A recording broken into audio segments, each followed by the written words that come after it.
Hi everyone, welcome to Kotlin London. My name is Enzo and I'll be your host today.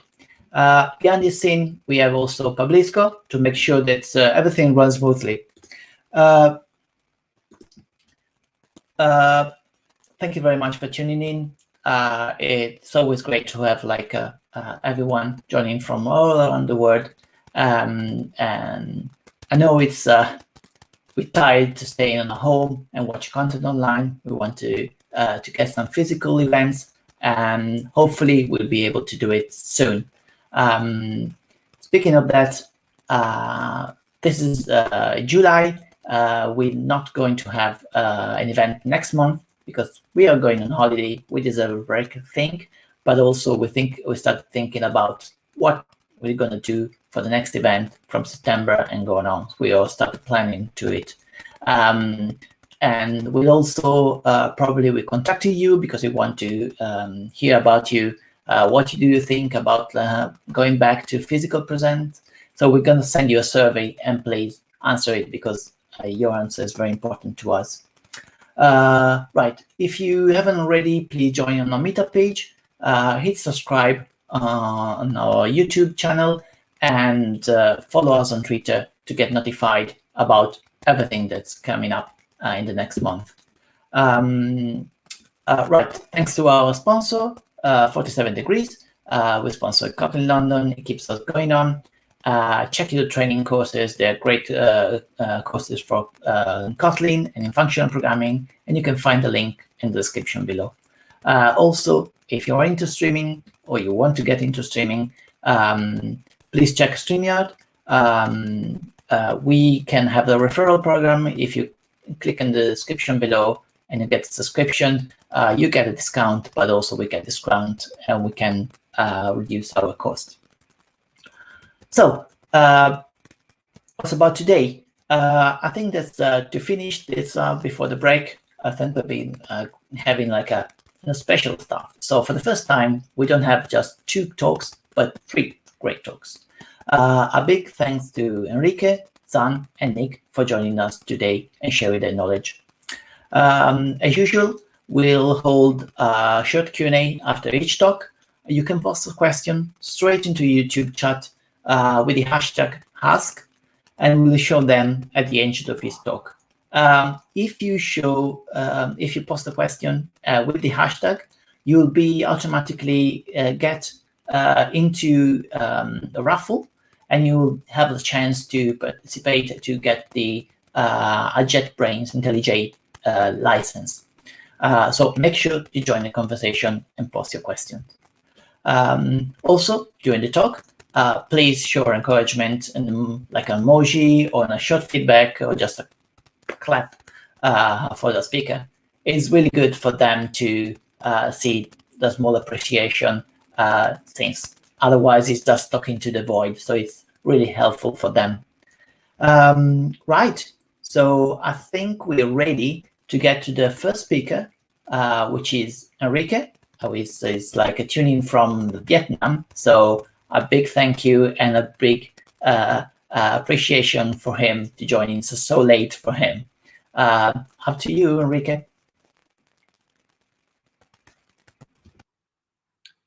Hi, Enzo. Thanks for the introduction, and thanks also, Pablo, for the invitation and being here today with the London community. I'm going to share my screen first, and we'll start then with my presentation. Give me 1 second. Great. So, yeah, you should be able to see now my screen and this very funny infinite effect happening.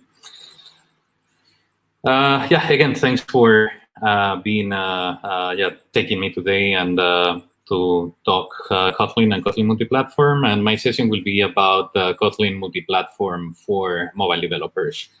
Just very shortly about me, I'm a member of the Google Developer Expert Program. I'm the publisher of the Kotlin Weekly. If you haven't subscribed yet, I recommend you to just Google it and subscribe. We send an email on Sundays, including all the information in the Kotlin world. This is my Twitter handle. If you want to follow me, sometimes I post things. And I mainly focus on Android with Kotlin, obviously, backend with Kotlin as much as I can, and iOS mostly with Swift. I try to run away from Objective-C. So I hope you can learn something new on this talk. If you can leave and at least having learned one new thing, that would be fantastic.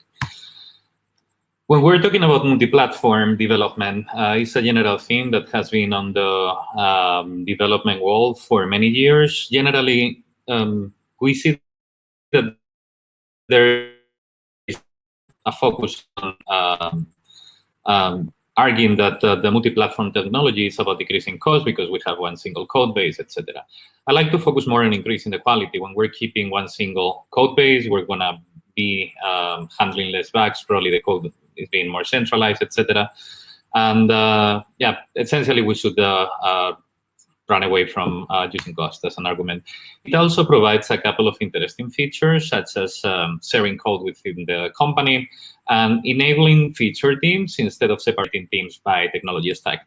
And of course, having one technology stack is a nice solution, especially in this world with the scarcity of developers, where company could focus on developing things with whatever technology or framework we need to do, and that would make also hiring and team cohesion better. Well, multi-platform development, as mentioned, has been for many years. We have the platform proprietary solutions. We also have some hybrid HTML and JavaScript frameworks, such as you might remember PhoneGap or Cordova. And then we have the cross-platform native, such as, for example, Xamarin. They're different, and they try to cover different spaces. Why are we talking about Kotlin and multi-platform? Well, this is the Kotlin meetup of London, so of course, Kotlin is one of the topics, but why Kotlin has enabled this multi-platform development? Well, Kotlin is a modern language. If we think about Java, this correlated language, Java came from 1995, which seems like the prehistoric times in terms of development and how speed the pace is. Also, Google was having some problems that were recently solved, and this motivated likely to push Kotlin into the supporting Android from as a first option. And essentially, the problem is that Oracle had a policy of acquiring languages and then suing people that was using the language, etc. So they do things such as buying companies for some money and then suing another company for more money than this cost. In fact, some people was, I don't know if the term is vandalizing or editing Wikipedia to include Oracle as the largest law firm by revenue. Kotlin, as we know, it can interoperate between Java and with the Java language. There is also a Kotlin transformer that makes a really good job at taking Java code and converting it into Kotlin. It has a lot of community support. The community is passionate and eager, and they're creating a lot of libraries that we're using on a daily basis. The tooling is top-notch. We have JetBrains, the company creating IntelliJ and a few other UI editors, and they're probably the best editors out there. In fact, there was this thing such as AppCode can refactor Swift, whereas Xcode cannot refactor Swift, being Xcode the official development environment created by Apple. Kotlin also sharing is optional. It does not mean that you need to jump into Kotlin, into migrating your entire database. You could just do it on a small portion of your code. So it's not a life or death commitment. So this started the origin of Kotlin Multiplatform was something called Kotlin Anywhere. The idea is that some folks realized that JetBrains, that some things that we were executing on the server later on needed to be code on Android and the browser. So they came up with this sort of idea. What if we provide a mechanism to reduce this code? And Kotlin Native was born here. Essentially, in Kotlin Native, we will have a common model that specifies the definition for some of our code blocks. And then we would have different submodules, such as JVM, Native, or JavaScript. I put it here on a different slide because it's really a translation rather than a compilation. And in the case of the native, here we're focusing on mobile, the native module will compile into an iOS framework that our iOS dev will be using, and the JVM will compile into an Android jar Java library that our Android dev will integrate into the Android project. Now, if you've been following Kotlin Native or Kotlin Multiplatform, you've seen that it's probably referred as sometimes Kotlin Native or Kotlin Multiplatform. Originally, it was anywhere. I was also a bit confused by this. So the official naming or the official policy for the naming is that Kotlin Native is the set of tools that let us compile Kotlin code down to a binary that works on native, meaning in this context, not JVM code or not JVM platform. And Kotlin Multiplatform, KMP or MPP for multi-platform project, is the language level model to build Kotlin for multi-platform, multiple platforms. So Kotlin Native would be the high-level word, I think, and MPP would be the like the language level technology. So KMP. The main concept here is that this is about sharing the architecture, not the UI. Google does not care about what iOS UI, what Apple is doing with the iOS. Apple does not care about what Google is doing with the iOS. And share UI is a mess. We have different patterns, different ways of interacting. In Android, we may have things such as a back button, etc. In iOS, it's different, so we don't want to mess with that thing. So it focuses on everything underneath, because if you think an app under this UI essentially is doing the same. It's connected to an endpoint, it's downloading some JSON data, it's processing the JSON data, and it's storing this on a database. A little bit more technically, Kotlin Native for KMP, it's using LLVM 5.0, provides some runtime guarantees. Those are things such as exceptions and memory management. It can interoperate with C and Objective-C, and hence Swift as a second-hand sort of interoperability. That's important. The interoperability happens through Objective-C, and that has a few limitations. And there are a few platform libraries such as POSIX, Apple frameworks, Win32, etc. The conceptual process is very understandable. We have our Kotlin source file. This goes into a Kotlin compiler that creates an intermediate representation. And this goes to the LLVM that creates the platform binary that gets compiled to our platform destination. The compiler itself shares frontend with Kotlin JVM and Kotlin JS and writes the code. It's written in Java and Kotlin, finally, and generates the bit code via an API from an LLVM. Now, talking about memory management, it uses an automatic reference counter with cycle collector. If you've been working or developing on iOS with Objective-C, you might be familiar with this. But when you're working with pure Kotlin, you don't need to worry about memory management. Weak references are supported, and the memory sharing model is a little bit different from what you're used to on the standard Kotlin. Different threads have disjoint object graphs. Object subgraphs can be transferred between threads, and only immutable objects can be shared, or super immutable objects. We'll see later a bit more about it. As mentioned, and this is focused on mobile, there is interoperability with C, Objective-C, and Swift. So Kotlin can call C Objective-C and vice versa. Kotlin can extend Objective-C classes and vice versa. We can take an existing Objective-C classes and extend it in the Kotlin side of things. And the memory management is aware of the runtime on the Objective-C. We need some mapping between classes. So numbers are more or less kept. Strings are converted depending on the type of string we're having. A string goes into an NS string, etc. Kotlin declaration graphing C entities. Here we're talking about functions. Struct unions are auto-generated. And generally, the Objective-C object-oriented concepts, classes, protocols, or blocks, have a matching Kotlin entity. So classes are classes, protocols in Objective-C are interfaces, and blocks in Objective-C are lambdas in Kotlin. And Objective-C compiles into a framework that later on our developer will integrate. JetBrains has a fantastic documentation. You can see a bit more in detail the mapping that they're providing on their website. So you just need to Google something like mapping KMP Swift Kotlin. There is also functionality to create Kotlin, or we can create our own Kotlin libraries. They have a klib extension. Think of this as a jar file that is holding essentially metadata when this has been creating, which compiler, etc., and the bytecode. And there is a tool for creating and storing libraries in repositories similar to Maven. Now, we will play a lot with these expect and actual keywords when we are developing Kotlin multi-platform code. Expected, it's unsurprisingly and unoriginally, marks, it goes into the common module and mark how the function needs to look in the particular implementation. So they need to have the same fully qualified name, receive the same name of arguments, etc.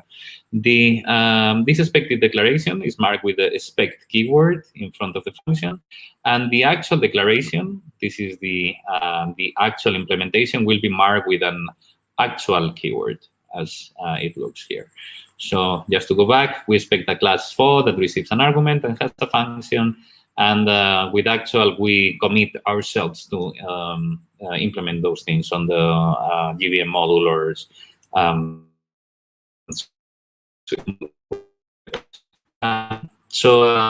straightforward example, having a logger. We can have a logger that has 3 different levels, debug, warning on error. Based on this, we might change the color or whatever we want to do. So we're going to have a expected function to write this log that will receive the log level and the message. And the implementation will look like this in Kotlin, for example, in the JVM module. We use the print line function, take the log level and print the message. And in JavaScript, for example, in JavaScript, we will have an object called console. Is the object that acts as the DOM console in our browser where we can print messages. And this, based on the log level that we're specifying, we will call the particular function we need in console. So yeah, in Swift, or when this is a bit more focused on mobile, as mentioned. So in the common module, we will be defining how our functions are going to look. And then on iOS or Android, we will make the particular implementation using, on the iOS side of the things, the iOS native libraries, and on the Android side of things, the JVM libraries or whatever we're using on Android.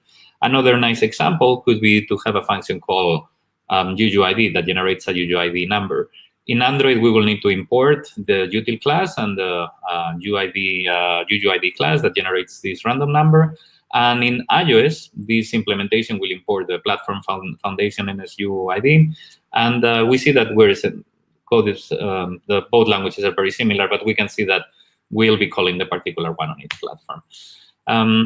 Good. So after this small overview, as important as having a framework is having a community that supports it. Otherwise, it's not going to survive. At this moment, we have JetBrains, obviously, as the founder of Kotlin, maintainer, main actor. TouchLab, it's a company based in New York, an agency, and they've been doing a lot of work on Kotlin Multiplatform. You will then, they're fantastic. They write articles. They have a few open source projects. Square, they've been doing a few things as well on the stage. And I realize maybe I should have. I'm not sure if I still have written in Google or not. Anyway, probably it's good on others. Yeah, so a few community projects that we have. We have a sqlite Delight, it's a multi-platform facilitation library for SQLite. KnarchDB provides sort of an Android-like structure and interface for SQLite access. Stately for is a 3D facilitation library for multi-platform. And there are a few that JetBrains is actually working on. So Ktor, if you know, it is this client-server network library. The client has support for Kotlin Multiplatform. That means we can use Ktor, and this will have support at the multi-platform level. We have the coroutines, Kotlin XIO for input-output operations, and Atomic Foo as an atomic helper.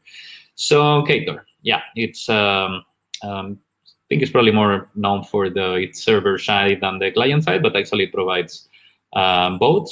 And yeah, if we want to include it, is fairly easy. We would need to include this in our implementation, specifying the Ktor version.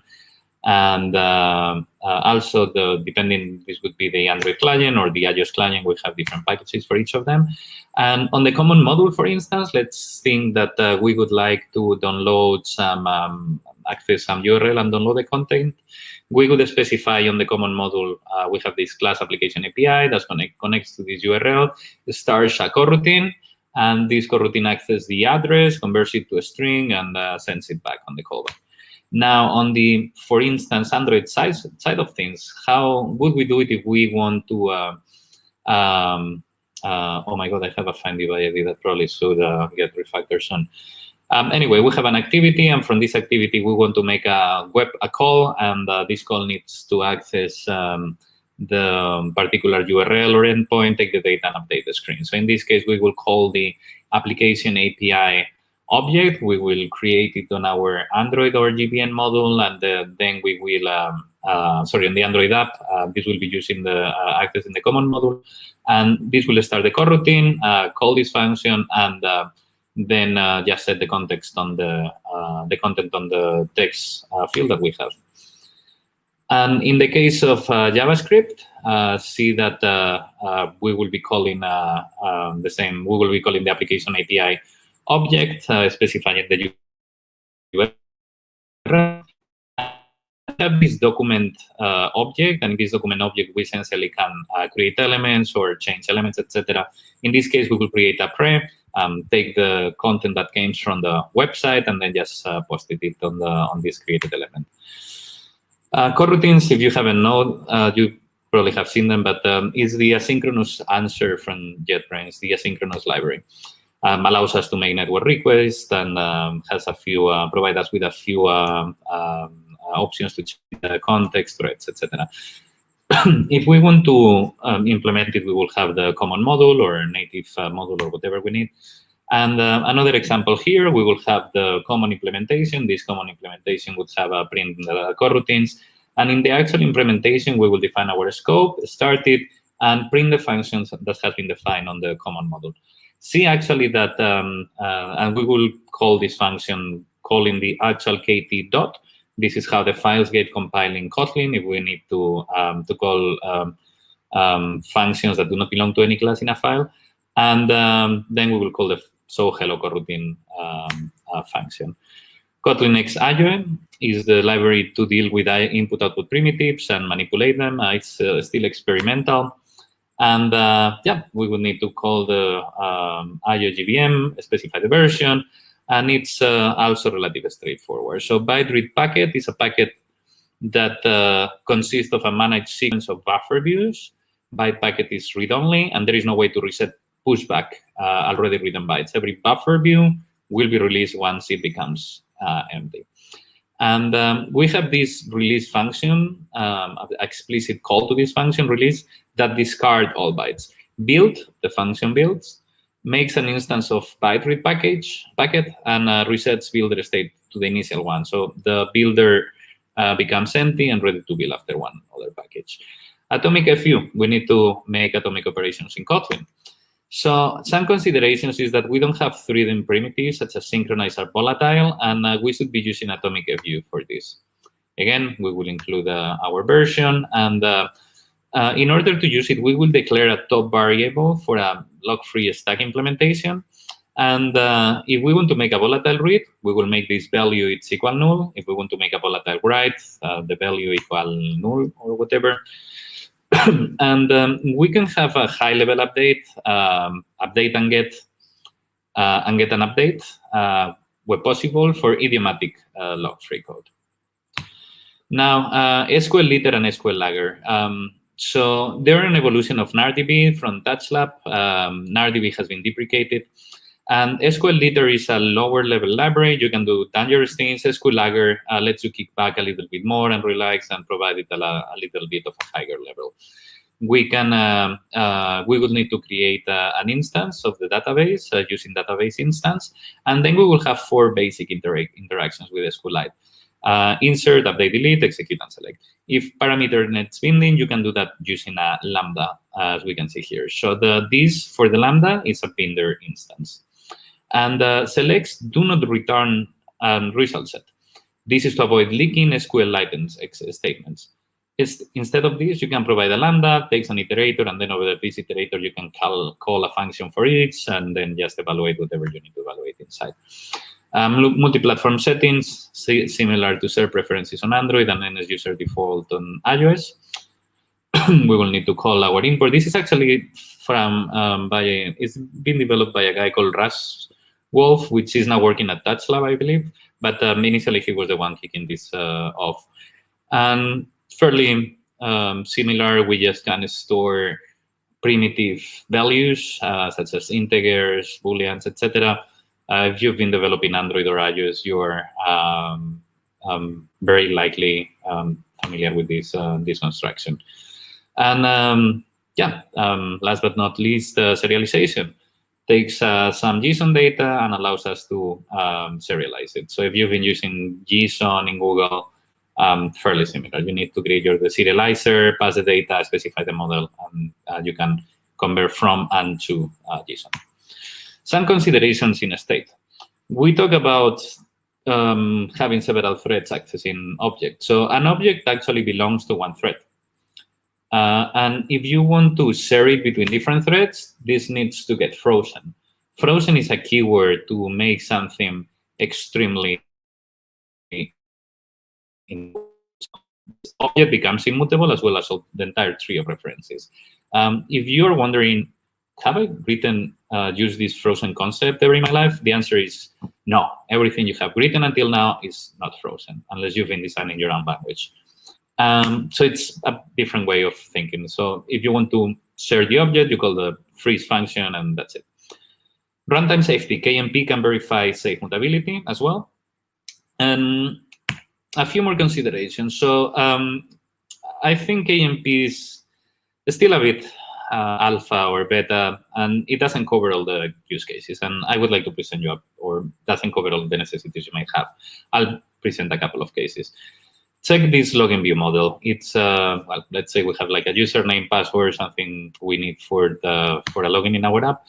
Until very recently, because this was using generics, when we were trying to export this into Swift and trying to determine the type of this password, which was a string, Xcode was not able to see this.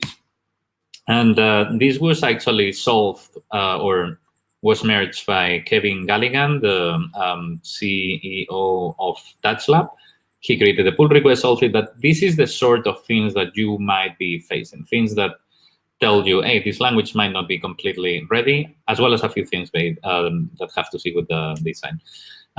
There is still no support for multi-threaded code routines on Kotlin Native. There is an open PR since 3 years, and it seems that it's going to stay there for some time. More problems, exhaustive enums.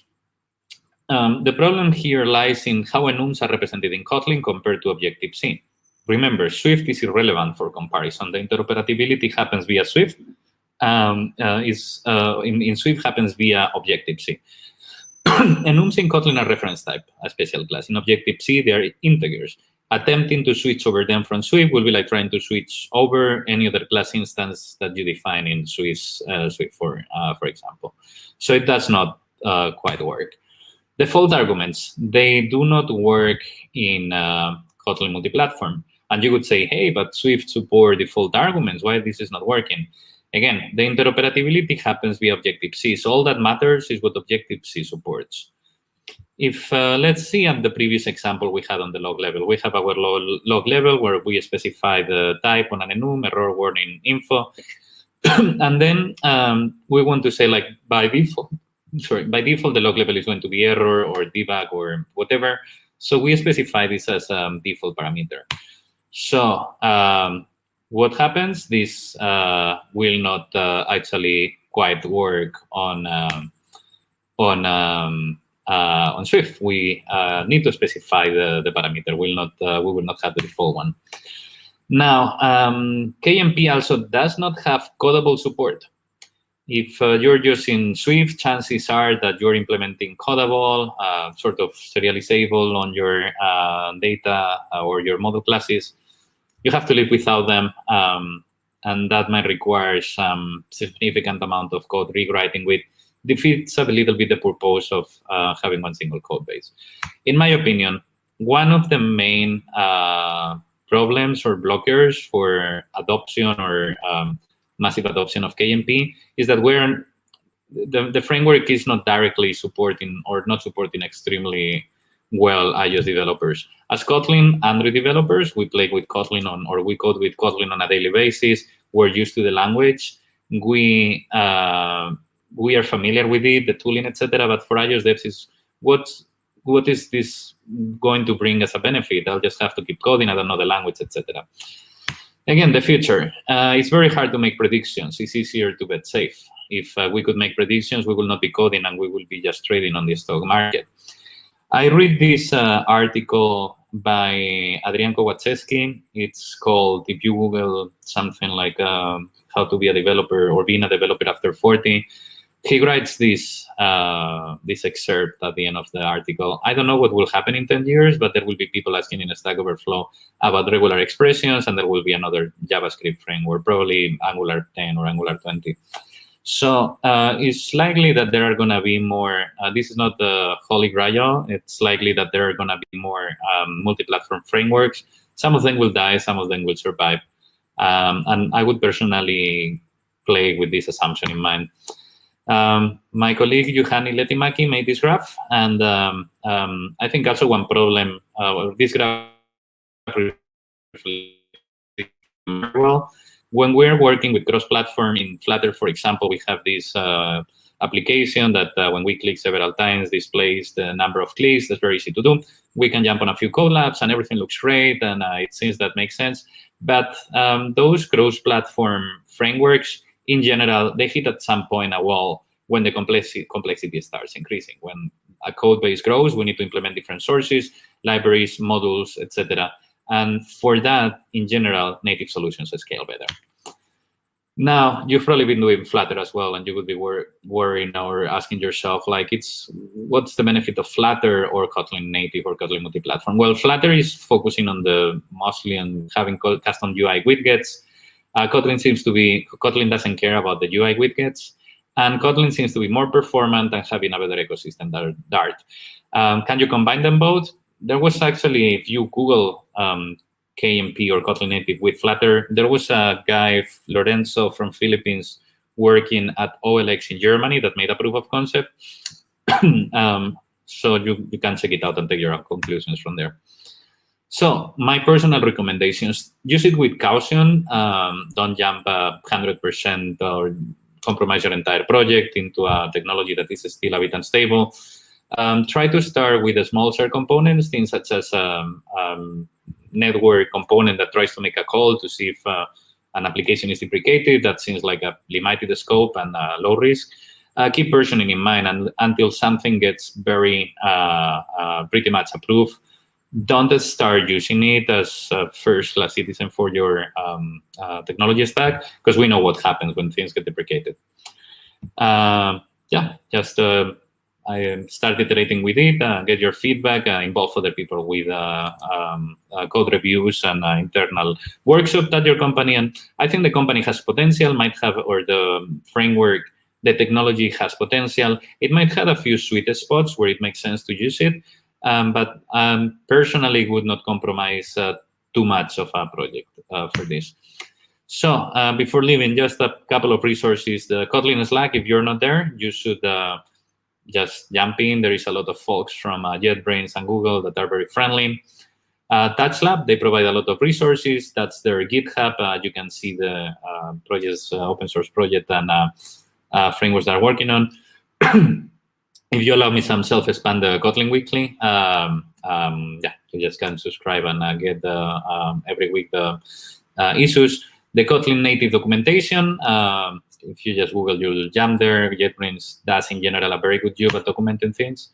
And TouchLab has actually a multi-platform key for iOS developers that specifies a little bit how we should start working for as an iOS developer, things we need to take into consideration. I think it's very useful. And something I always recommend is there's this app developed by JetBrains, the Kotlin Conf app. You remember before the pandemic, we used to go to conferences in person. And this is very interesting because it has developed the Android app, the browser app, and the backend itself, everything in one single repository. So it's a fantastic way to download something fully functional and see how you feel about it. So that's everything. You have been a fantastic public. And if you have any answer, any question, and I happen to know the answer that's important too, I would be super happy to support you. I don't see any questions now in the chat. So just a reminder, if you put a question with the hashtag ask, you will be able to participate in raffle to get the JetBrains license. So we have a question. Yeah, there you go. When you would personally agree to use KMP in production? That for me goes on a case-to-case basis. There is no silver bullet, no generic answer that you can take here. So I will ask myself, how is my development team experienced with Kotlin already? Do we have this need? Do we have the resources? Does it make sense in our code? Let's say that we have a common functionality in different platforms that it's giving us trouble, or we would like to generify. You need to answer those questions by yourself and see if that suits in your scenario. Something I would personally consider, it's and that goes in general for not only for KMP but for software as a whole thing, and it's that I have a hard time including alpha or beta frameworks in any code base.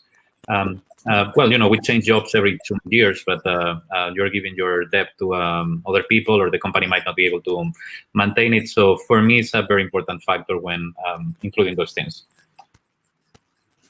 Nice. And we have another question. I see another one. So, yeah. Do you think we could use KMP for MVP projects for startups? Similar to the previous answer, you would need to consider your scenario. Probably if you're developing an MVP that, well, essentially MVPs, or often MVPs, are there to prove a concept and then use this to access to more financing or trying to scale the product. It can make sense. In fact, I was at a previous company, what we did it was for a small, or started with a small project, and it was to share the models. Models are essentially when you're making a request to your backend, essentially you're sending a request, you get a response back. That's pretty much the same for on the backend and on the mobile side of things. So that was a very nice candidate for KMP with very low risk. But again, you need to answer all the questions as a whole for your product, company, and team, and see whether KMP suits you or not. That's another question. Good. What bad coding habits is to be avoided with KMP, whatever the costs? Mm-hmm.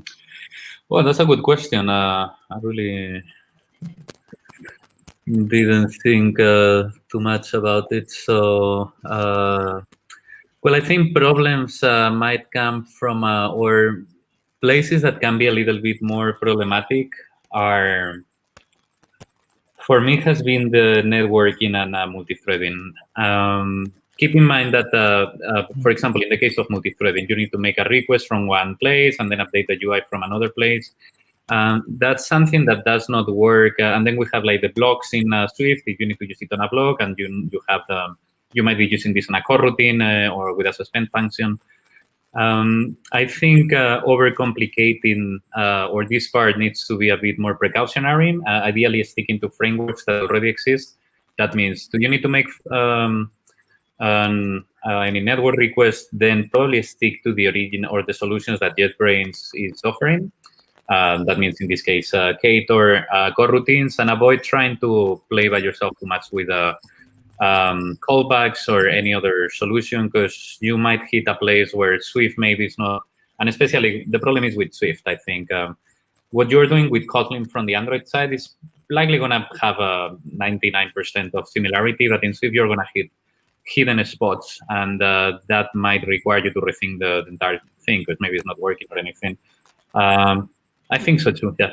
So probably a very good one is to stick to JetBrains libraries if they already exist, and avoid as much as possible to experiment too much with a framework that is already experimental.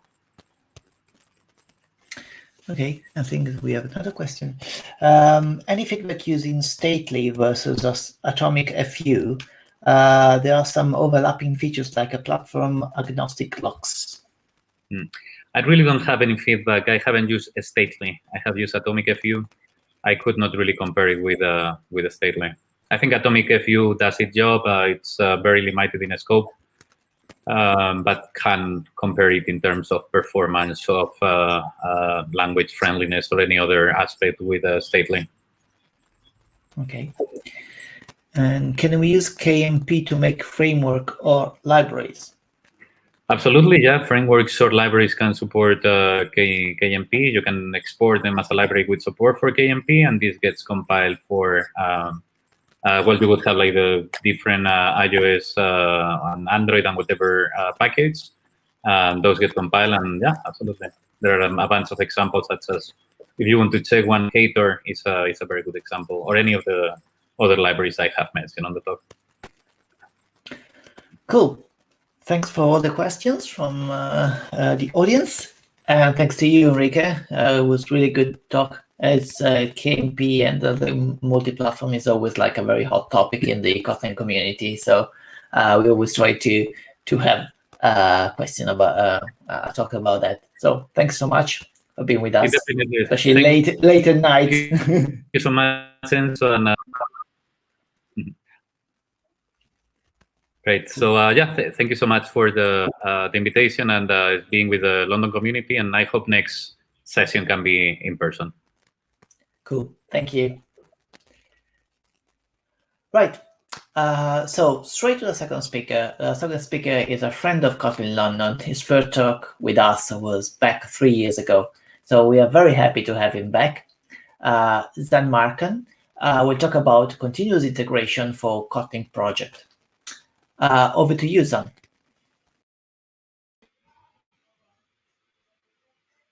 Right. Hello, everyone, and thanks for having me again.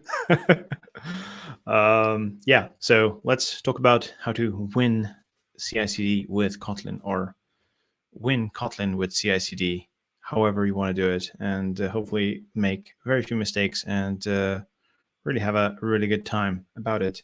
Anyway, imagine for a second that you're trying to release some software. And what goes through your mind? Like, are you nervous? Are you excited? I like to imagine a little red button, or a big red button actually. When I press it, everything is going live, and that's just like an awesome feeling. So you press that big red button, and it has a nice tactile feel, and it has a nice audible click, like a nice mechanical keyboard. And when you press it, all you can do is breathe and watch the fireworks. Obviously, what this means is software is out of your control. You've done everything, and you've kind of released the machinery into motion, and all you can do is wait and see in silence. And in silence you are. And the next few steps are really up to you, whether you be very nervous and sweat and wait to see whether your project is really kind of not working, the users are getting all kinds of errors and so on, or yeah, just kind of close your laptop and go watch some football. Obviously, this talk is done right before the England versus Denmark game at the Euros, so hence the football reference. Anyway, the difference between scenario 1 and 2 is really all boils down to automation, and like everything else in the development world anyway. And not only development world. So it's obviously very, very common in software, but also in processes, in manufacturing, and yes, also agriculture. Because while we're not talking about agriculture today in this talk, I like to compare software delivery lifecycle to growing crops. You really need to kind of be investing in it. Imagine this field. You can have everything done by humans, like hundreds of people employed doing everything manually by hand. Or you can have a lot fewer people with some tractors, some irrigation systems. And yeah, it's just like the levels of automation. Or you can go a few steps further and have everything automated with giant greenhouses, control humidity, temperature, light, nutrients. And I imagine these big robot hands, they pick the crops as they are at their ripest, so you're selling them at the biggest profit. And that's like in my mind, it's like the ideal example for what a good CI/CD integration is this kind of really fully automated, awesome robotized greenhouse. But obviously, automation can go both ways. You can be super successful with it, or it can go terribly wrong. There's obviously very little chance that we'll see robot dinosaurs taking on humanity soon, but automation malfunction can definitely ruin your crops, and it can mess up your day with your software process. Luckily, it's never the machine's fault, and it's pretty much always us. Every software failure has a human cause, a human root. My name is Zan Markan. I'm often the problem that exists between keyboard and chair. I work as a developer advocate at CircleCI, and I'm really excited to be here with you and talking about CI/CD success with Kotlin. Anyway, I mentioned CircleCI.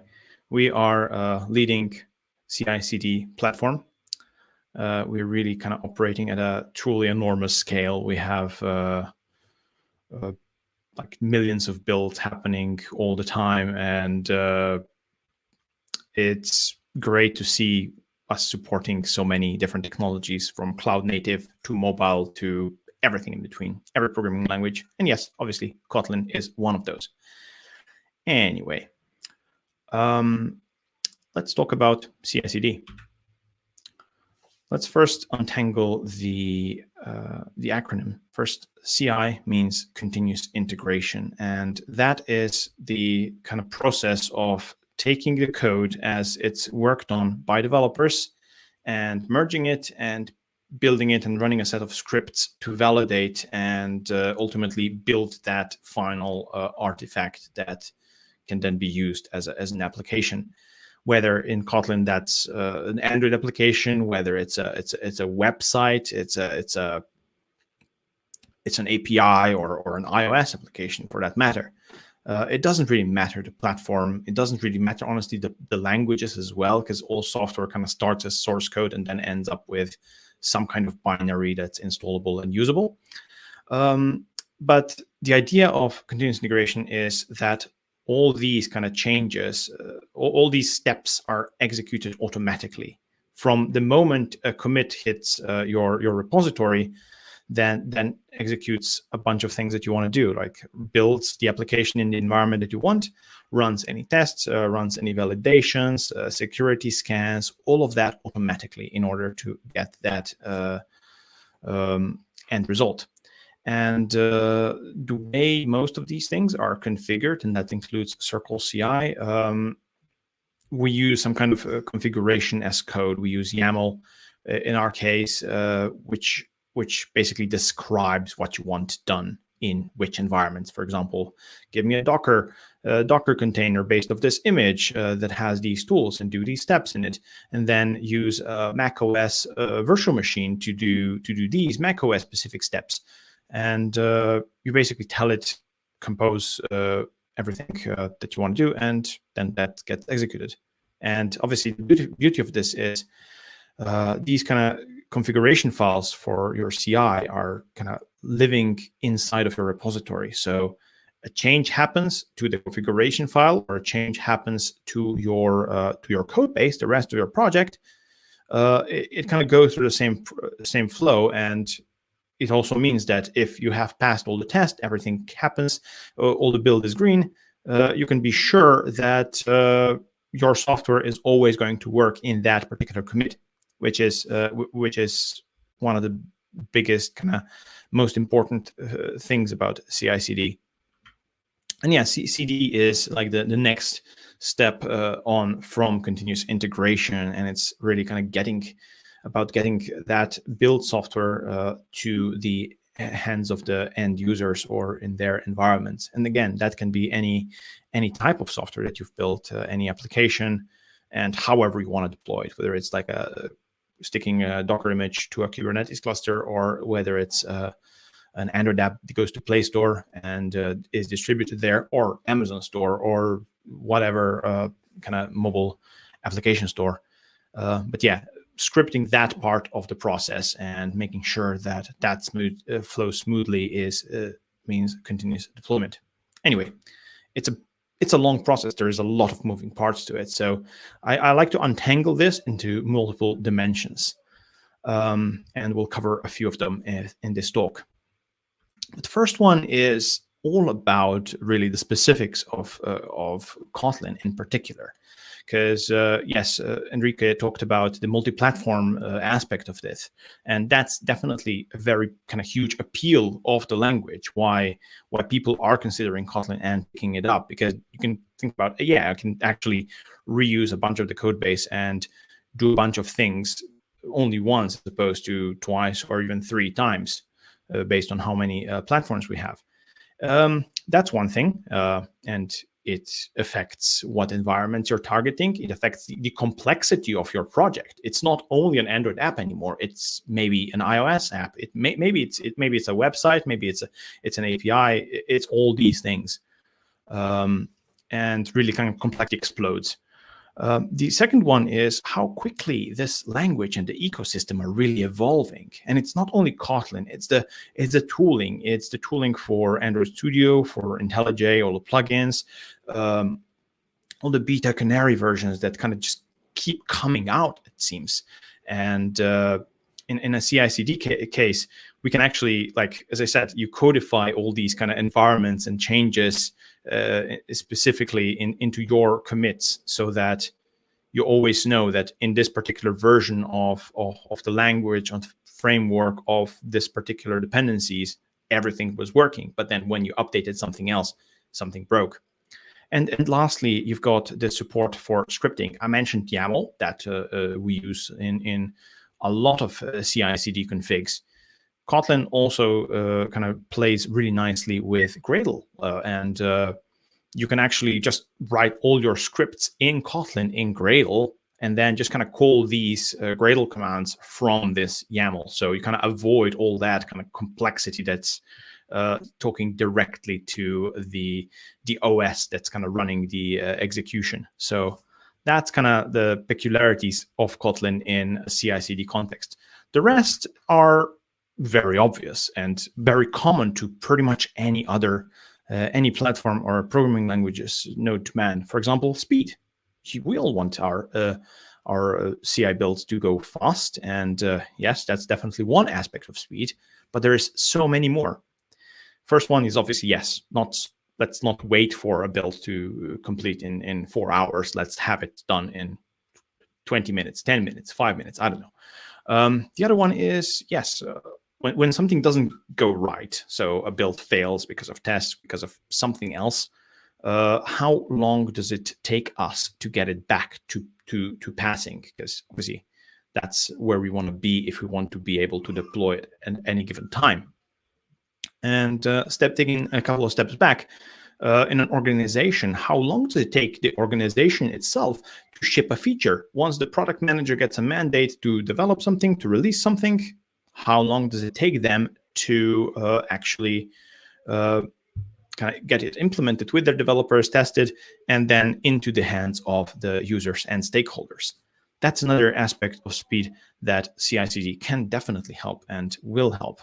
And I mentioned software upgrades and like all the Kotlin like rapid release cycles.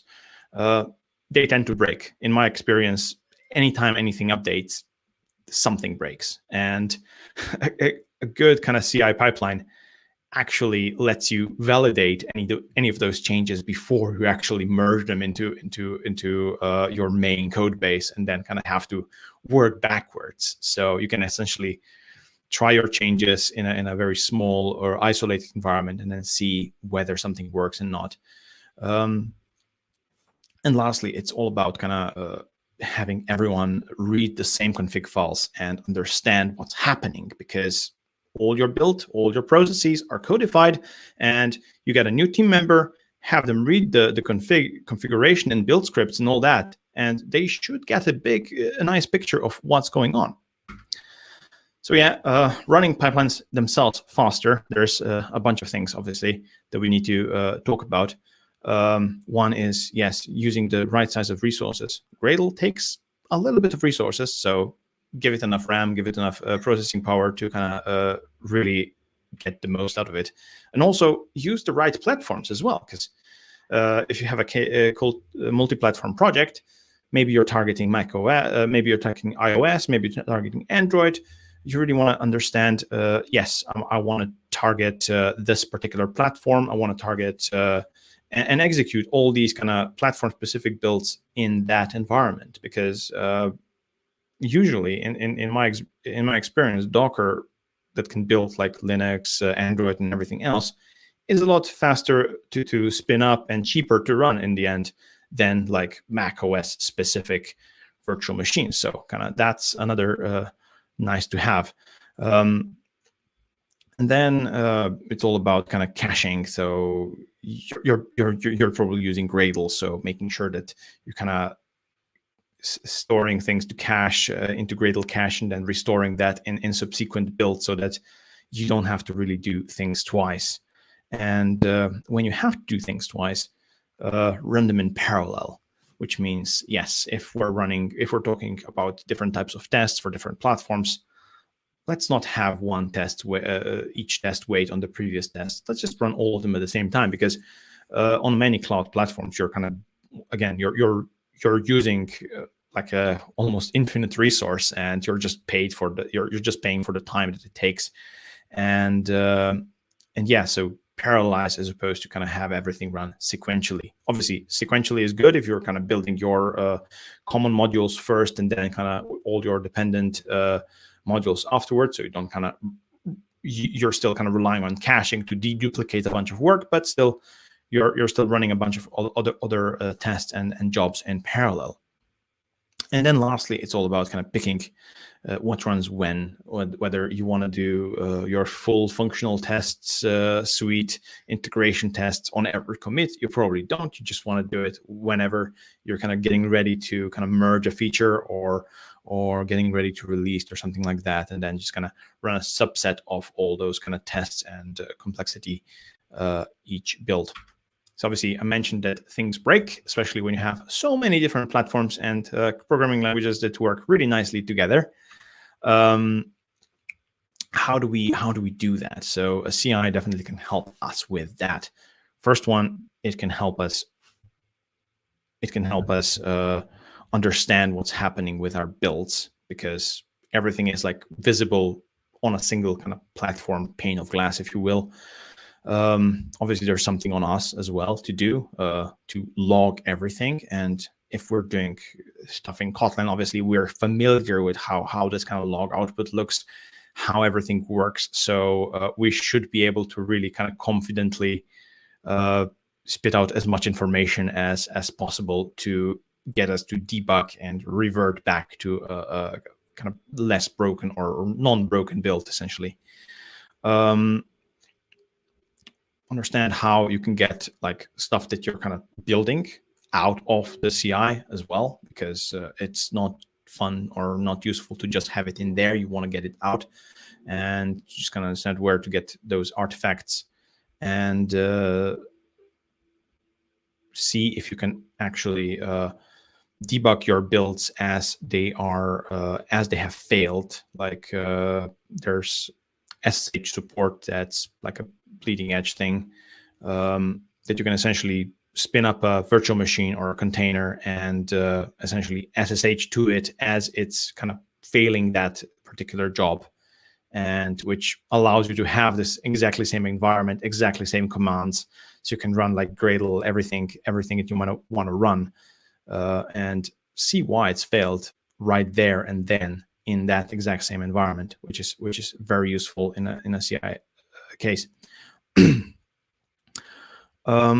So yeah, so when obviously not everything works well, we are hopefully quick to fix it, and but still with speed, it's quite important to remember it's not all about the speed. It's also about the carrying that kind of signal payload across. So go fast, but not too fast, because the faster you're going, the less tests you're running, the less validations you're actually making, because you just can't make that many validations without some kind of time investment. And yes, obviously, if you see some red lights, like a failing build, go fix it. So that's speed. Next thing that's super important is obviously security. And that's from Monkey Island, by the way. It's an excellent game. You should check it out. Security is something that you don't really think about until you have to. So CI helps us think about it as little as possible. So we don't have to actually think about it, because it allows us to automate all those kind of very important tasks that ensure or help our software being secure, but also not miss anything. So I'm talking about credentials management. I'm talking about security scanning, making sure that all your dependencies are in order. And again, like if you're talking just a single platform, that's hard enough. But if you're targeting like multiple platforms, let's say web, APIs, Android, iOS, all those things, yes, all of these kind of platforms can have their own vulnerabilities, and it's like very easy to integrate automatic security scanning, and very hard to kind of go back when something has broken and analyzing it, why you've had a leak or an exploit happen to you. Credentials safety is like the basic things to think about, and that's all about not having it in Git and having it in your CI, where they can be actually injected into your builds when they are actually needed as environment variables usually. Lastly, I'm talking about privileged access. So who needs to know what and when and where? So again, if you have multiple platforms, multiple kind of deployment routes, you don't need like all the credentials for your iOS application and all the credentials for your Android application in the same kind of space. You actually want to split them apart so that you have minimum required kind of access, kind of stored security, like credential wise, stored in each environment that does things. We've seen things like CodeCov, which was a big kind of leak happening a few months ago, I think now, where they were essentially scraping a lot of kind of secrets from builds due to a single dependency that was included, and you could easily avoid this by happen to you basically if you essentially have your deployment keys outside of where CodeCov is being used. So really kind of split the responsibilities where they're actually relevant. And yeah, CI is not its own thing. It's usually kind of working with a bunch of other tools, a bunch of other platforms and frameworks. And you can always think about what features are available that you're not using. The same with programming languages, same with platforms that you're developing with. This is another like tool that's like doing a lot of things for you. And just think, okay, maybe I'm not getting enough of the insights out of it. Maybe I'm not kind of getting the most out of security management aspects.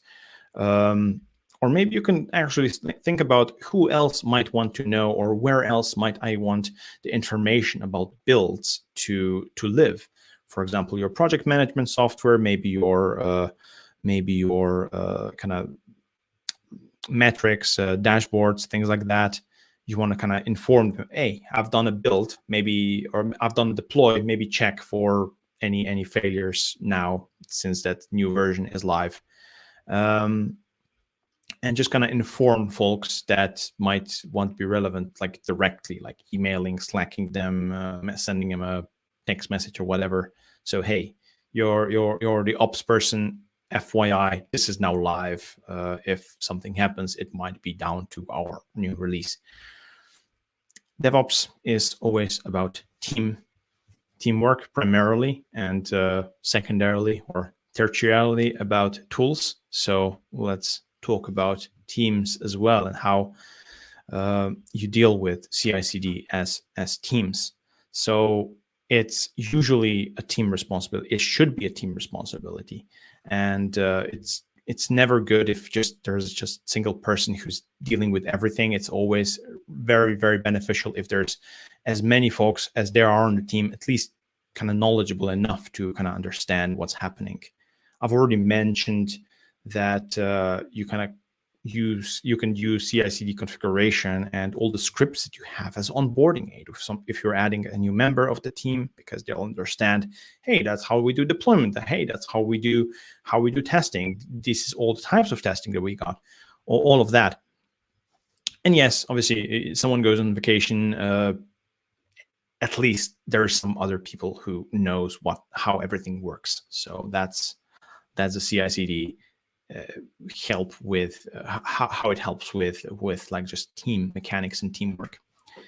Obviously, not everything works as smoothly as it should, and sometimes deploys do fail, but we can definitely utilize CI/CD to revert or go back to a non-broken state as quickly as possible. First one is, just gonna use it again to deploy the previously working version. That's one. Second thing, it allows us to kind of favor very small changes over large 6 monthly releases. Because yes, you've done all the verifications, everything is done automatically. It's very easy to make this small deployment if you know that, yes, it's going to do all the security scanning, it's going to do all the functional tests, it's going to do all the other things. And we're only shipping a single feature made out of, 10, 15 commits, which is a lot more compelling to allow automatically than a 6 month of work, chunk of 6 months work. Ideally, you also kind of have to prepare for kind of problematic scenarios and really practice for how you could do things or what you're going to do if something really breaks. Ultimately, to be successful with CI/CD, to me, means to be free. And by this I mean freedom to deliver software on your own terms, on your own, by your own rules, essentially, and so that you can essentially focus on quality and also developer experience, because we want to have good experience doing our jobs. And Kotlin is fun. Let's not forget that. Because we can do smaller changes, we can ship things faster. It allows us to adapt to change faster. It allows us to adapt bleeding edge faster, because we can validate anything that might break faster and easier and cheaper. I've mentioned self-documented build and testing processes, which is, again, like a nice to have, but definitely very beneficial. And yes, recover from failure very quickly. And yeah, for Kotlin and for any other programming language that you might be using, CI/CD is what you should be having is a tool that you should be having in your repertoire. And yeah, I hope I've kind of encouraged you to at least look into your configuration if you have one, or if you're not familiar with it, or maybe start thinking about implementing CI/CD, maybe only CI for tests, for builds, if you're not kind of willing to kind of jump into it fully, and that's completely fine as well. Anyway, I hope you enjoyed my talk. All right. Waiting for some question. See, again, if you have any question, post it with the hashtag ask, so you have a chance to win a JetBrains license. Giving 5 seconds more. Then And we can thank you, Zan, and get to the next speaker otherwise. Okay, it's Blush. Oh, I know this Probably guy. know him.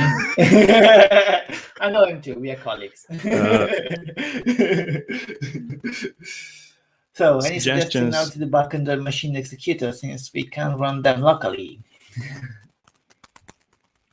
Yeah, so the best way to do it is to understand what's in them, and I believe it's very well documented of which kind of piece of software are in there. We don't ship images. Well, we don't publicly release images for virtual machines. That's definitely not something you could be doing. But you can still use SSH debugging to kind of get into a build and really understand what's happening where, and where the bottlenecks might be. So yeah, that's my advice, really.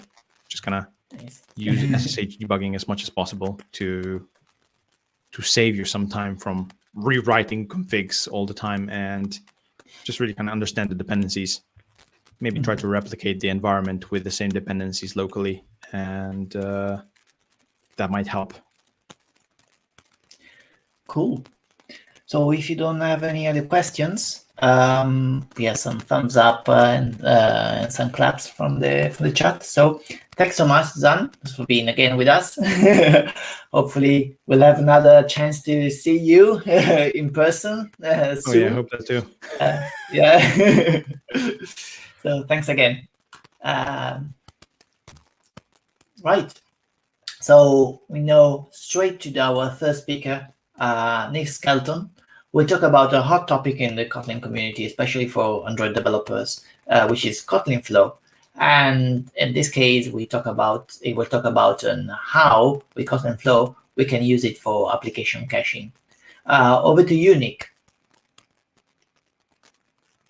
Yeah, g'day. Thanks a lot, Andy. Nick. Hey. Yeah, thanks for the intro, and thanks for having me in London. Pity I couldn't be there in person, but that's the way things are these days. Well, yeah, hopefully soon we'll be able to do something face to face. Yeah, we're back to how it was before. But we'll see. Yeah. I miss the beer in London, man. So even though I'm in Munich, which is pretty much got the best beer in the world, might get some hate mail from that comment, but yeah. Nice.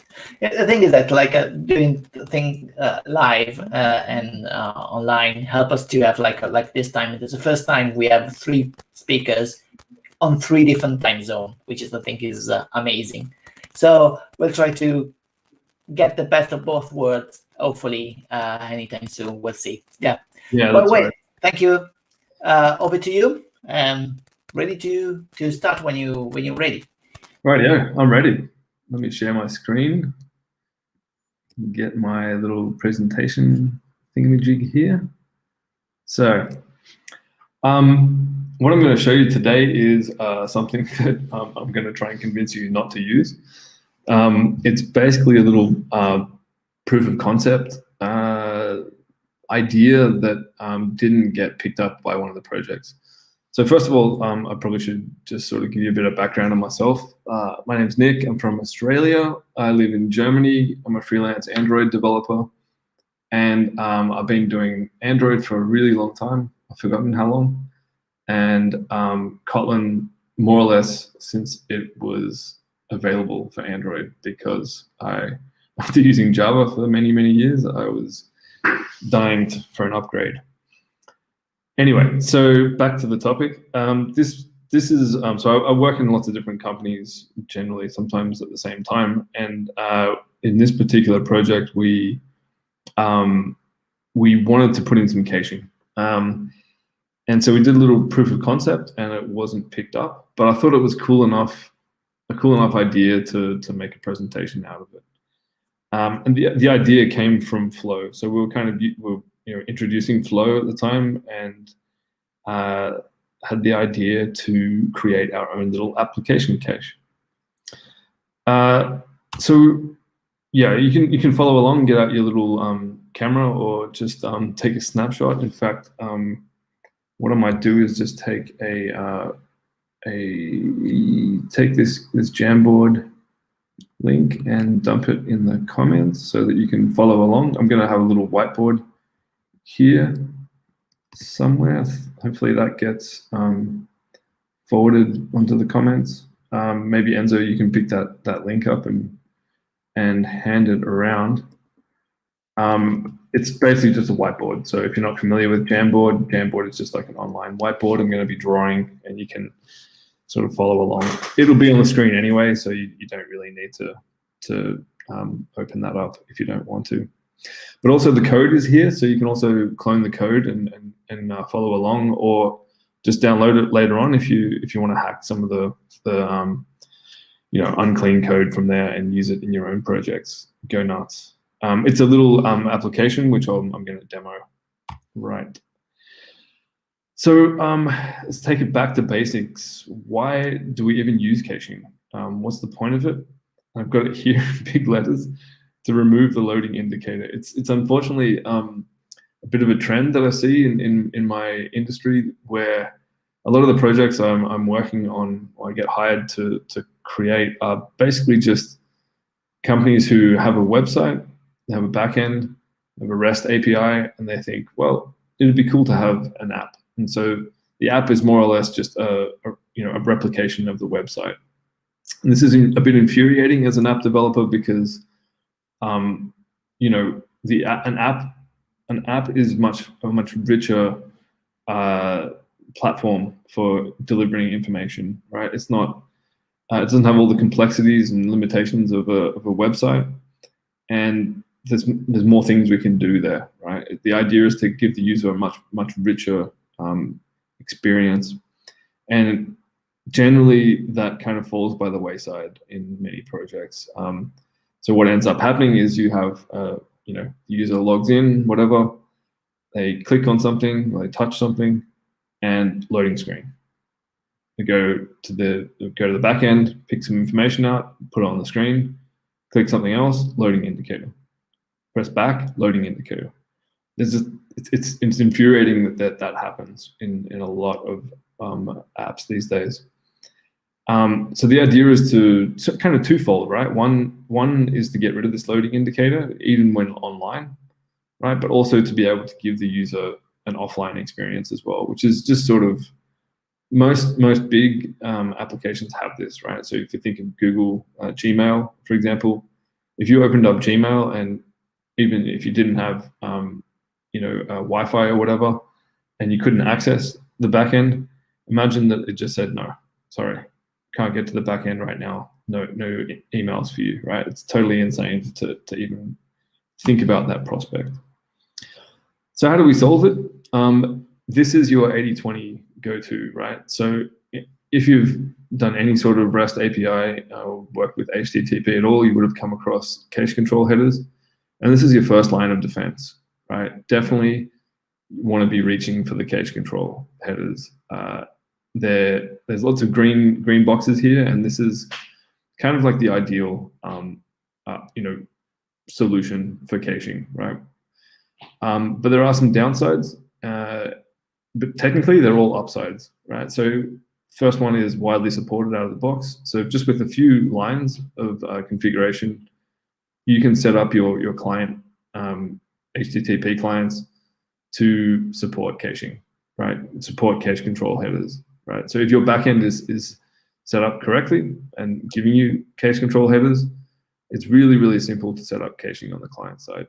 There's no configuration on the client side as well, which means you don't have to push a new version of your app to change how you do caching, which is also I've got a cross here for that as well, because the biggest problem with this, and the reason why I even came up with a different solution to this, is because in order to get caching with HTTP correctly done, you kind of need to have a really good sense of communication between backend, front end, and product owners, right? So if all three of these teams are communicating very nicely, and they all understand the problems and the benefits of their technology, and they can explain them clearly, and they're willing to sort of hear each other out and create a solution together, then this really works well, right? Problem is that in most companies, in some companies, the backend team is in a different country or on a different planet, right? Sometimes, and so if communication, any one of those communication avenues breaks down, then cache control headers usually fall by the wayside, and the idea of caching itself is complex enough, and unless like product owners really understand what that means, they're generally not willing to take the risk of showing people stale data, which is essentially what caching does, right? But anyway, if you have all that sort of golden triangle all set up and working properly, then cache control headers are awesome. Works offline, and it's very simple to set up. Right? You can even do cool things like if you wanted to get rid of, say the backend was just not able to give you any cache control headers, you can actually inject them yourself with most HTTP clients and do caching that way as well. So you kind of, tricking your client into thinking that it's got cache control headers from the backend, whereas it didn't, which is totally valid. Solution. Anyway, this is kind of a little model that I generally use when I'm interacting with any sort of backend. We have a result with a success or error. It's a fairly rudimentary and sort of normal representation of result. Kotlin has a similar one. And this is kind of the one that I use in general, just to sort of give you an idea. That's the one that generally we'll be working with. Application caching, doing it yourself. So this is a little bit different. Now I call it application caching because it's taking place in your app, right? It's not happening in a library down on a lower level closer to the metal.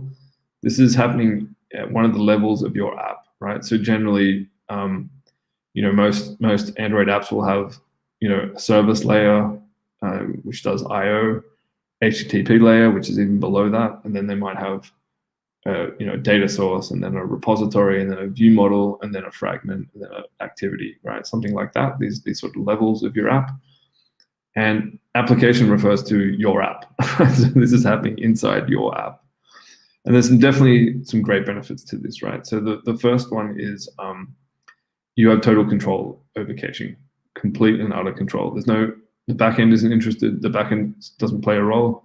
And maybe even the POs don't play a role, right? You have a lot of control over what gets cached, for how long, and the works, right? You also have more information. So you with HTTP clients, you don't actually know whether it came from the cache or not, right? It might have come from the backend. It might have come from the cache. But that, whether it did or not, is totally transparent to your app, right? With application caching, you're able to deliver that information that says, hey, this came from the cache or this came from the backend. And that's important later on. I can't make this cross big enough, right? Uncle Bob is famous for saying this. There's two extremely difficult things in programming: naming things and caching. Caching seems easy on the surface, and that's a really good reason for keeping things simple and not making them more and more complex, which is exactly what I'm about to do. I'm going to add flow to caching. But caching is very complex. It's difficult to explain, right? Even to other developers, let alone testers and QA teams and product owners, right?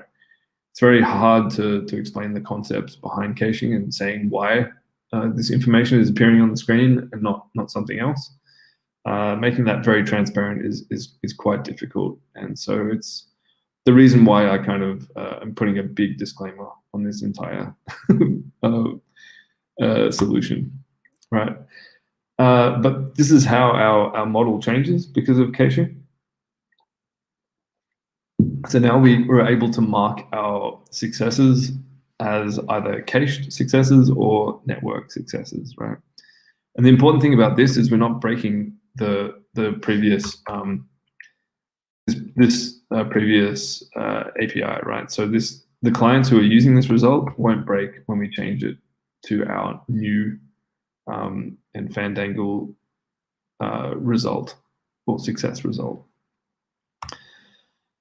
Okay, finally, halfway through the talk, and we're finally getting to Flow.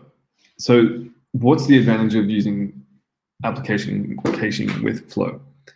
So the main cool thing about this is that Flow allows you to, when you ask for information from the backend, let's say, you ask your data source for information, returning a flow means that you can return not just one piece of information, but 2 or 3 or 4, right?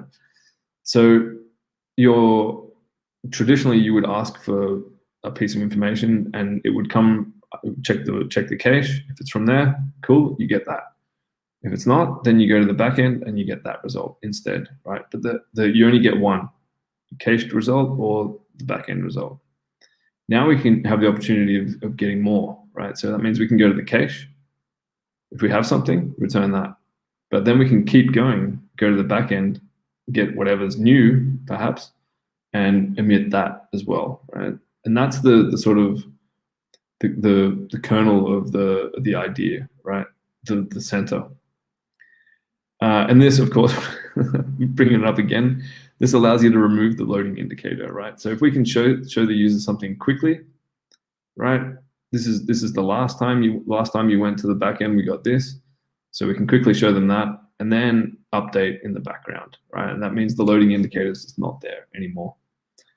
Nor is it there if the backend just is not there, right? For any sort of reason at all.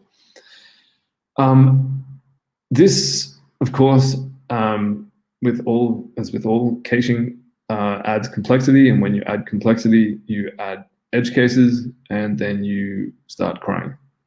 So what do we do with errors, right? So this was something that sort of came up as I was coding this. I was like, ooh, okay, what happens when what happens when we have something in the cache, but then we get an error as well, right? And I'll show you that on the Jamboard in a second. Then the other one, which was even more a problem for the POs, because you actually see this, is some way of telling the user that we're interacting with stale data, right? So we have now the information about whether the data came from a cache or whether it came from the backend, and now we can deliver that information to the user. How do we do that in a way that is useful to them, right, and informative, and without confusing them? And there's a couple of like crazy little user experiences that pop up from that. But let's just go through this on the Jamboard real quick. Yeah. Here we go. Anonymous Wombat, good on ya. So up here we have an app, right? And it has a couple of bits of information, a bit of data. And let's take our first scenario, right? So when the screen loads, we are going to go to our cache, little database, maybe. And there's our backend. There's nothing in the cache. So we go to the backend. Backend gives us some information. We put that in the cache, and then we deliver it to the screen, right? That's a sort of scenario 1. Scenario 2 is we reload the screen, and we have something in the cache because we've already been there before. So we get a cache hit and get something back, a cached result. That's your traditional sort of method, right? And we have some other cases. Let's talk about errors real quick. So if we go to the cache and we're offline, right, there is something there. We get a cache hit, comes back, everything looks good. That's kind of the cool offline experience, right? And then the fourth one is kind of up here. If we go to the cache and there's nothing there, we go to the network, there's nothing there, then we get an error back over here, right? But the sort of the running theme is you just get one result, right? Now we move over to our flow solution, and things get a little more complicated. So scenario 1, we go to the cache, there's nothing there. So we go to the back end, pick something up, put it in the cache, and send it back. More or less the same here. We only get one result on our flow. Second scenario is where things get interesting. So we're going to go to the cache, we get a cache hit, BYOB, send something back, emit this cache hit. Our screen shows something really cool. More or less the same so far as our traditional method over here. But what happens is we also go to the back end, right? And maybe our data changed in the meantime. We bring that back, put it in the cache, and deliver it as well, right? So now we got 2 emissions. The screen showed some data, and then maybe it updated itself with the most recent data. That's a cool advantage of Flow. What's next? Let's say we go offline, right? So now we're going to the offline experience, like here. Things happen the same. We have a cache hit, we send that back onto our flow, and we emit something. Looks good. We go to the back end, and we're offline, right? So we come back here, and we get that error message, and we're like, well, let's ignore that, and then no emission, right? So again, very similar to the traditional way, right? But this introduced something crazy. What if we're not offline, right? What if the back end sends us an error, you know, like 501 or 404, 401, right?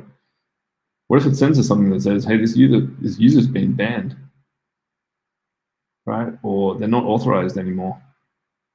You know, are we still going to show our cached information here?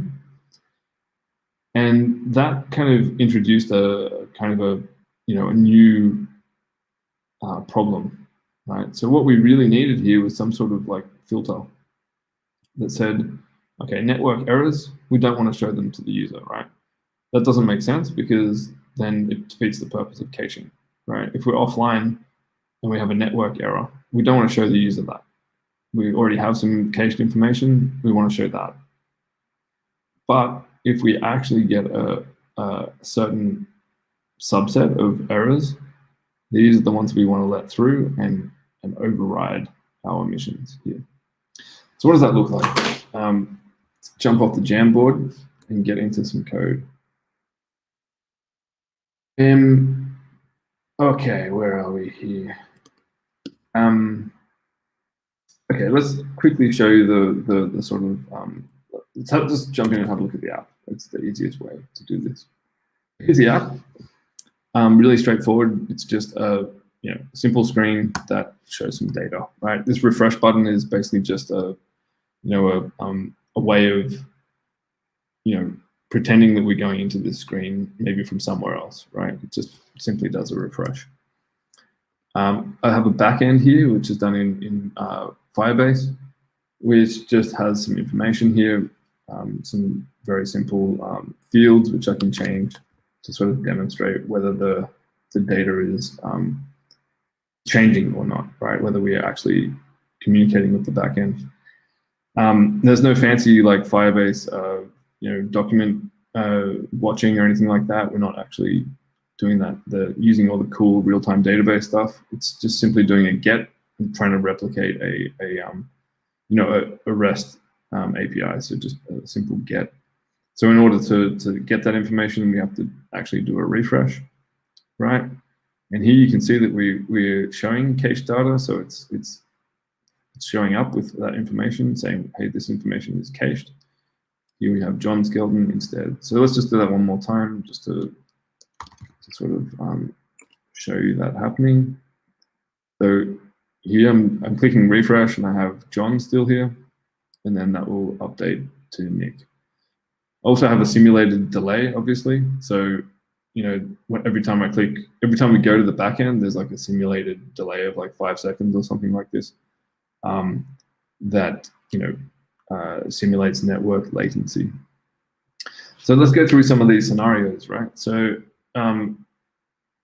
let's turn off internet, which has not gotten easier in Android 12. Right, so now we're offline. When I click refresh, it's going to show me this little thing saying that I'm showing cache data, but then it's going to give me this client is offline, right? And this is kind of the scenario that I was talking about before, right? Like that's kind of not really giving the user a great offline experience, right? We're just sort of showing this error. If we go back to the Jamboard, we're letting that error through. So we have something in the cache and we show that. And then we go to the backend and there's a network error and we show that as well, which is not so great. So what I did was created a little caching policy that allows you to filter those errors out, right? So here we have a error filter notification, and then we get the error and we're allowed to decide whether we're going to accept that error or not. Basically, this is saying notify me only if a not found error happens, right? If we push that, then things start to look a bit different. Let's turn the Wi-Fi back on.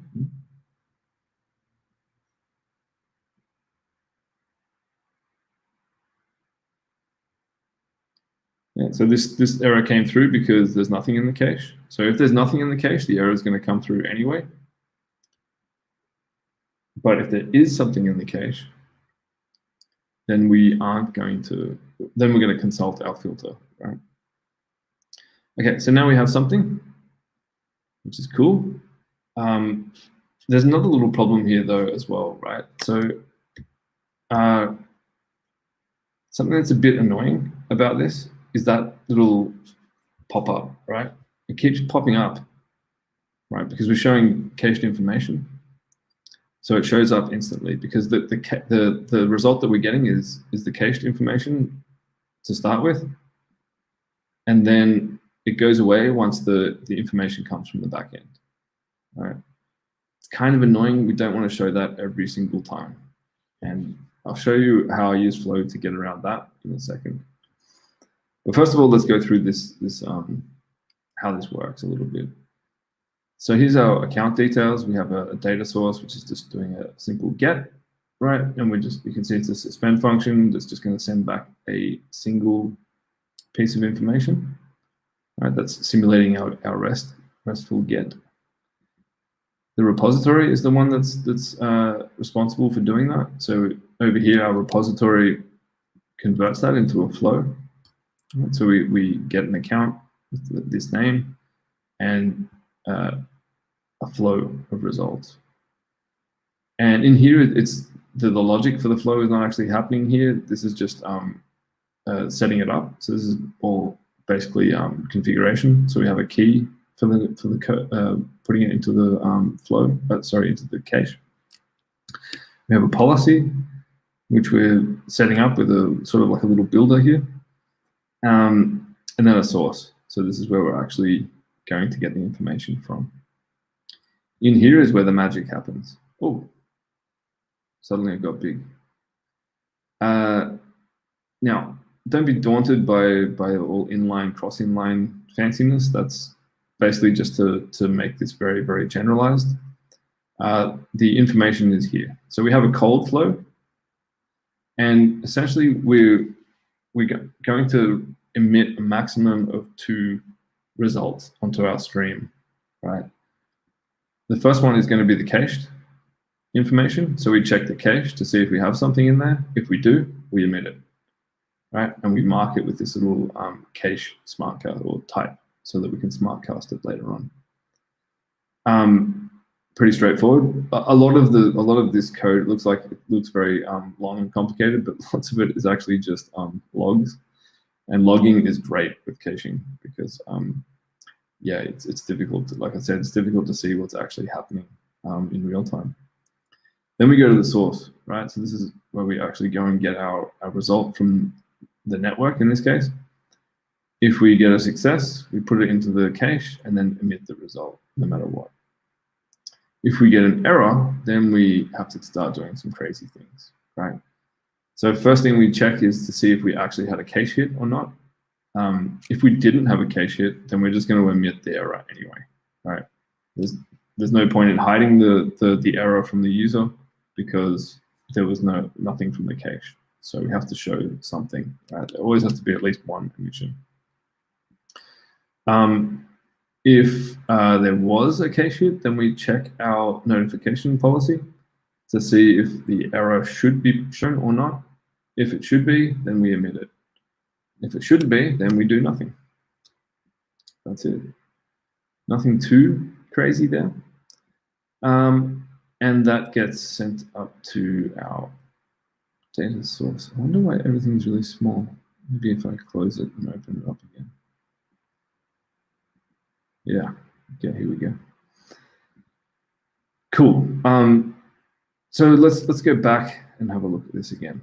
Let's do some offline stuff, and then we'll get to this little cache mechanism, cache indicator.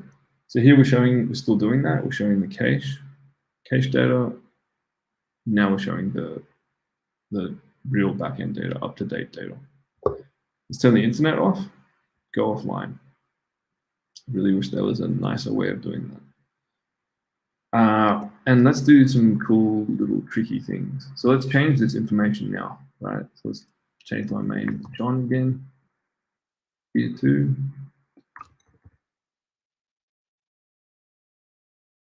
Do a refresh. Okay, it's telling me straight away that we're showing cache data, right? And that is not going to go away because in the background it's hitting the network and getting a network error, and our policy is now changed, right? Our policy has said, hey, I don't care about any other errors, right? Except for, where were we?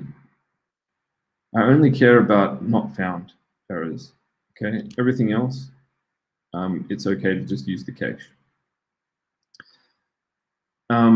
Okay, cool. But still we're showing outdated data, but that's okay. We're showing the user that's outdated data, so that's kind of valid. Let's go back online and do a refresh. See what happens here.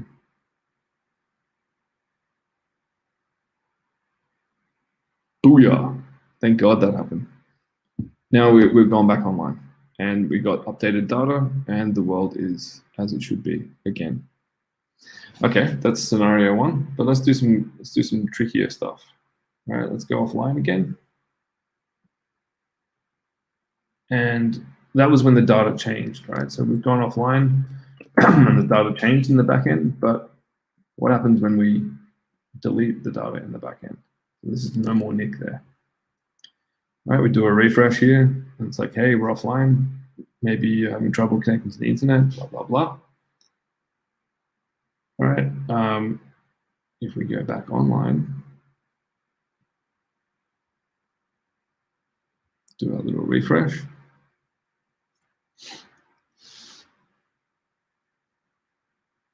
Account for Nick not found. Okay, so that has hit our error policy and said, hey, that error, even though we have something in the cache, that error should be shown. So that error is let through, right? Which is cool. Now I'm just going to create a sort of cheeky Easter egg there for creating the account again.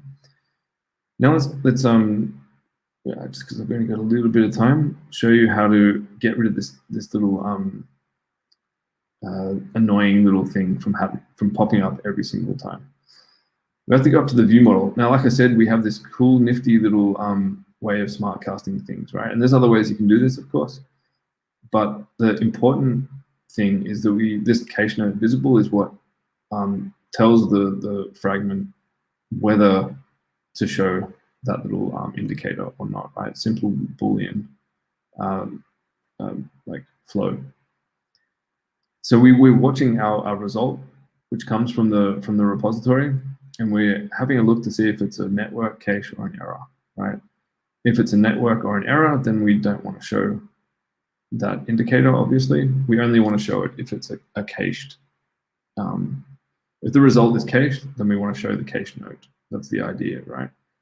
And because this is basically happening when the account result comes back and it's cached, then we show the cache note immediately. And when the network comes back as false, then boom, we hide it immediately. What we wanted to do was add a little delay, right? And usually you would do this with like timers and like, you know, handlers to make sure you don't leak anything. And this little nifty operator combination allows you to do that in a really cool way. So I have this stale data age, which is I think 10 seconds, right? So I'm saying there's this kind of window, right, where if we're going to show cache data, that's cool, right? Which is basically we're going to show this cache note, but we want to delay that for 10 seconds, which basically means that we're going to show the user cache data, and if we haven't got any update from the network within 10 seconds, then we want to show them, hey, this is kind of this information is old, right? We haven't heard anything. We're going to the back end to check to make sure it's up to date, but we haven't heard anything yet. So just be aware of that, right? That's the idea. And this allows us to do cool things, right? So the idea is we do a delay of 10 seconds, and if nothing has changed in 10 seconds, then we show, we tell it to show the cache note. But this latest is cool because it will interrupt delay, right? So if every time something gets emitted from this account, it's going to cancel whatever's happening in here, and in general, that's going to be the delay, right?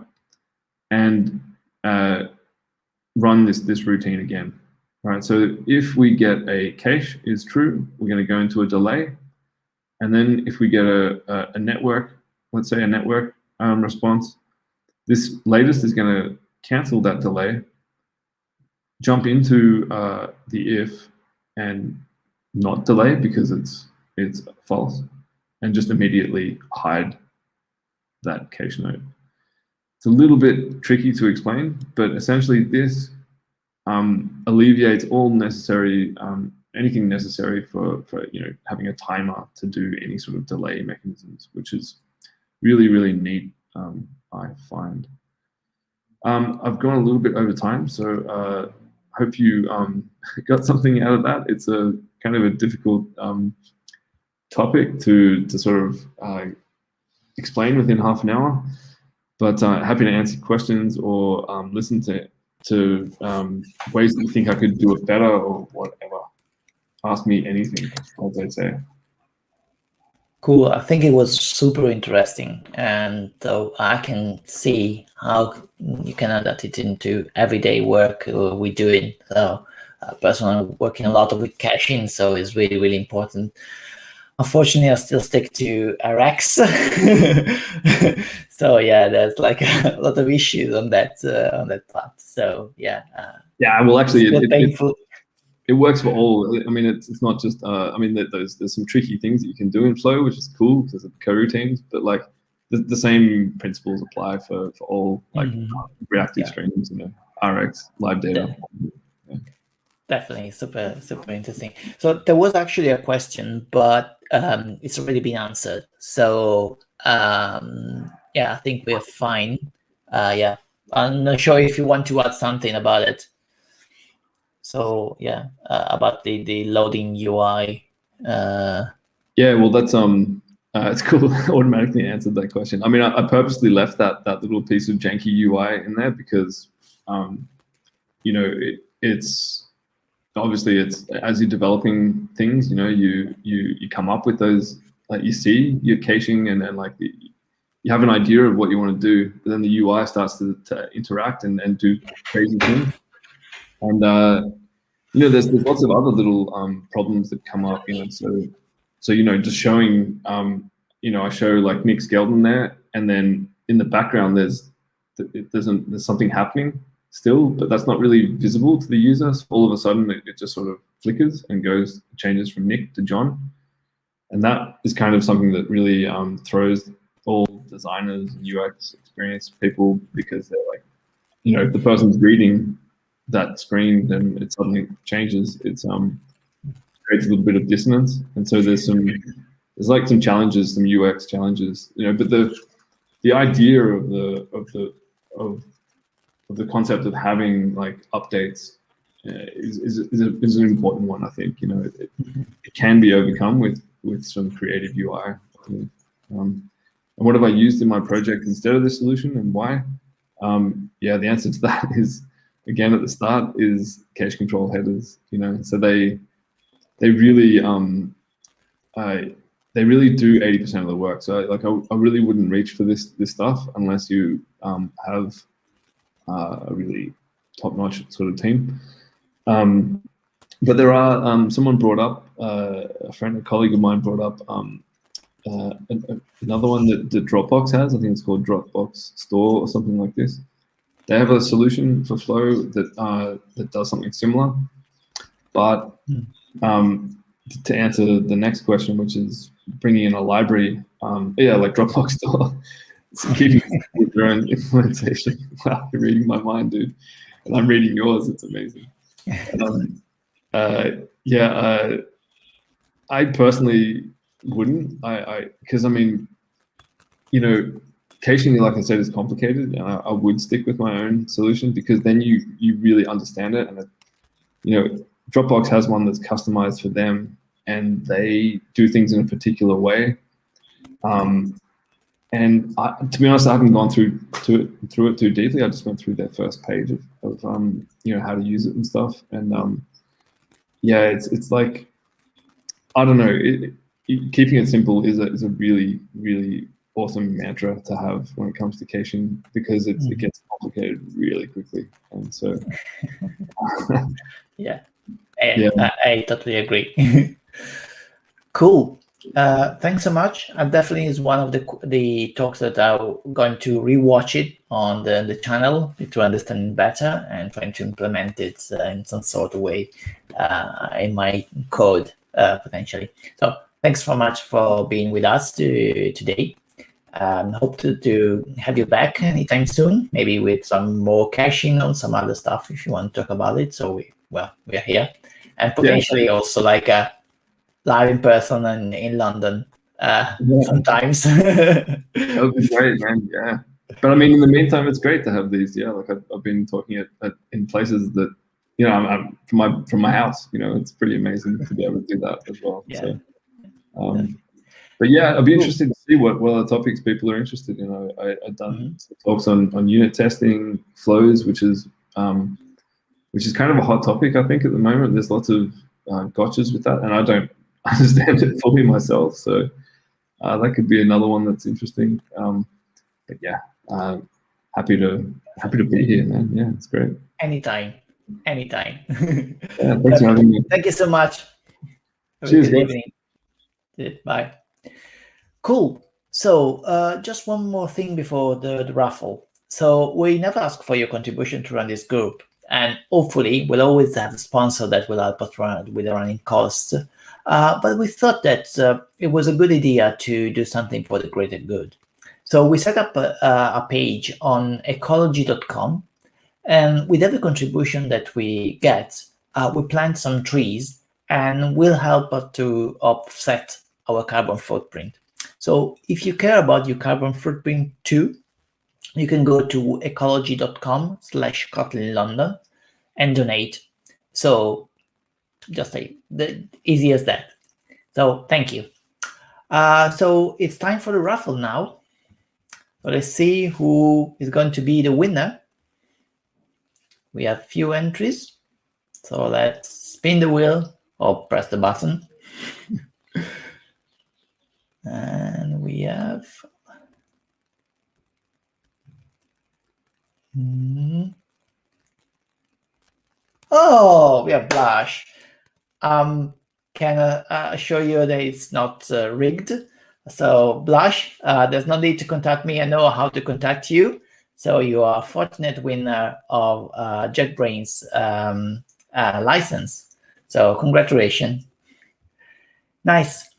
So that's all for this episode of Kotlin London. As I said, we'll be back in September. We take a little break in August, but you can see all the talks, watch them into the YouTube. We'll keep on cutting and republishing, so you can just don't have to go to all the lives, but you have the single episode, the single talk, and we keep on doing all through the summer. Also, as I said, we'll be in contact with you. We'll ask your opinion about doing event again live, face-to-face, but also keeping the streaming part, especially if you're not based in London. We'll see. We'll try to do it the best for the community and everything that works with us as well. So thanks for being with us tonight. Thanks to our speakers, Enrique, Zan, and Nick for their time. I hope you enjoyed the talks as much as we did. From Guillermo, Amar, Pablo, and me, stay safe and see you next time. Bye.